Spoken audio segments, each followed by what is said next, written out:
나이 들어서야 비로소 알게 된 돈의 진짜 의미. 젊을 땐 돈이 모든 문제의 해답처럼 느껴졌습니다. 돈만 있으면 인생의 걱정은 끝나겠지라고 믿었죠. 하지만 나이를 먹을수록 그 믿음이 얼마나 단순했는지 깨닫게 됩니다.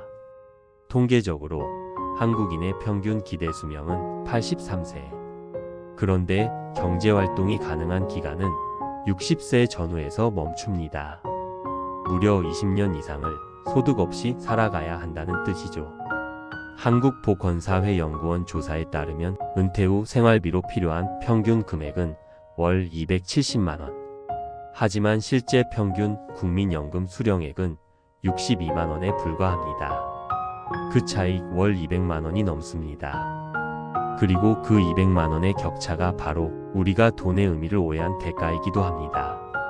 젊을 때는 돈을 얼마나 버느냐가 인생의 지표였지만 노년이 되면 돈이 나를 얼마나 지켜주는가가 전부가 됩니다. 이건 단순히 경제의 문제가 아니라 존엄과 선택의 문제입니다. 돈은 결국 우리 삶을 불안으로부터 보호해주는 시간의 방패입니다. 젊을 땐 일을 하며 불안할 틈이 없었지만 은퇴 후엔 시간이 많아질수록 불안도 커집니다. 내가 아플 땐 어떡하지? 내 자식에게 짐이 되면 어떡하지? 병원비는 감당할 수 있을까? 이런 걱정들이 잠 못 이루게 합니다. 그때 깨닫죠.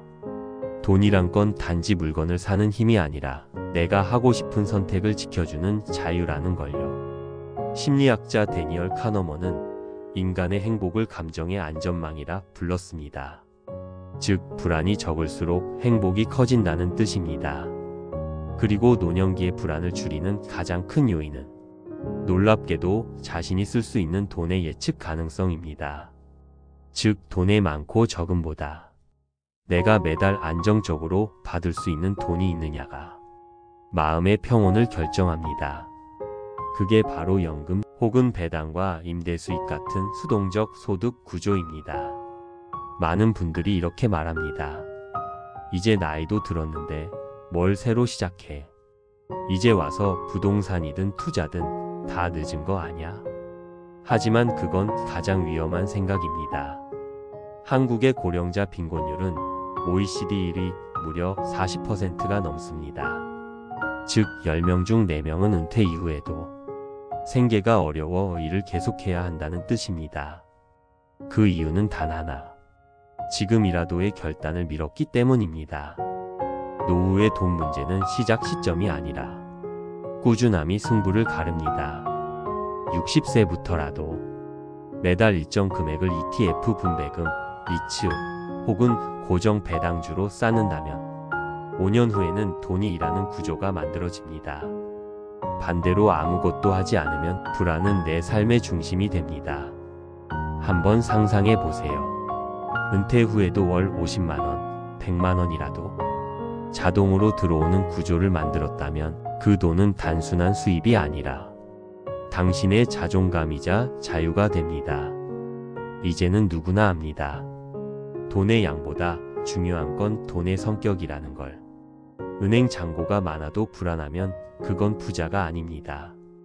반대로 매달 일정한 수입이 들어오고 그 안에서 내가 쓸 돈을 예측할 수 있다면 그건 진짜 경제적 평온입니다.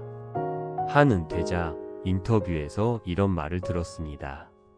이젠 돈이 없어도 불안하지 않아요. 매달 들어오는 연금 덕분에 내가 내 삶의 주인으로 남아있을 수 있거든요. 이 말 속엔 깊은 진실이 있습니다.